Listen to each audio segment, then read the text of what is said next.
The RSVPs to the White House were not that good because the White House had to spend the day saying how because King Salman from Saudi Arabia is not coming to Thursday's Gulf Cooperation Council meeting at Camp David, it is not an indication that things are deteriorating or that they're sending a secret message about the administration's efforts on Iran. That said, if you talk to experts who follow this stuff, many say that's exactly what's happening. We're back with our panel. Yogi, there's 4 out of 6 of the Gulf state leaders not coming. Obviously, they're sending people. They're sending representatives. They're still at the meeting. But what about this? I thought the idea that the king would come was always a little bit strange. I mean, this was going to be one of the first trips he's made since becoming the top ruler of one of the most powerful countries in the world. That he would come as part of a group rather than individually always seemed a little bit off to me. But the notion that this is out of thin air is also kind of comical. What the White House was saying later today, which answered a big mystery, was that the Gulf states wanted a defense pact. They wanted the U.S. to say to them explicitly, if you're attacked, we will defend you. They wanted that in writing. The White House said that they had told the Gulf weeks ago they were not going to do this, and they said kind of cryptically, we reminded of them of that this past weekend. So this past weekend is when the Saudis first said he was going to come, then weekend ended, he's not going to come.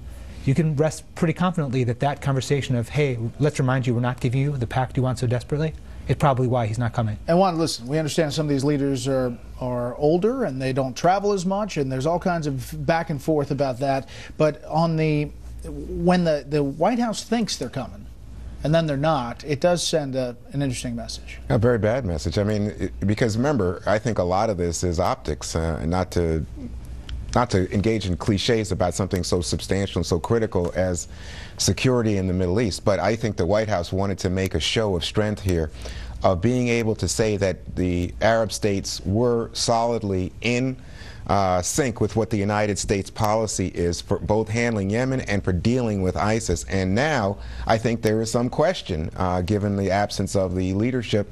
And it was, again, about having the leaders with President Obama, not the second in hand. I understand what you're saying about the age of the king, and I've seen reports in some, and some of the 79, I think, and some of the agencies suggest Alzheimer's, but they wanted a show and they wanted the picture, and they're not going to get it. Yeah, just moments ago, the White House put out a statement saying President Obama had a call with King Salman, and where the king expressed his regret, quote, at not being able to travel to Washington this week. Charles.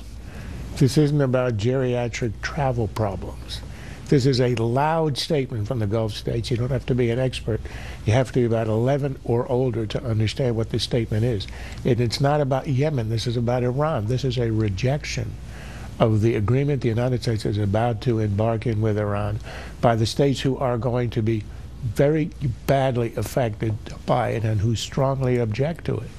The reason that the state leaders aren't coming is because what the United States is offering in return for acquiescing to an Iran deal that does what Obama has said to make Iran a successful regional power, which is anathema to all the Gulf states. The result of that would be a terrible blow against security of the Gulf states, and they are saying they will not be bought off with an agreement from the United States. Even if it were a written agreement, it wouldn't be worth the paper it's written on, given the history of this administration carrying out the promises and the threats it makes. So that was my question. Yes or no, do they get a security agreement deal? They're going to get nothing that's worth anything. Oh, they'll get something. I mean, at this point, they need something, and they'll manufacture something. Okay. They'll get weapons. They'll get weapon sales that they've wanted for years, and they'll be eye-poppingly large dollar amounts, but they're not going to get a defense pact. That is it for the panel, but stay tuned for sports history made this weekend.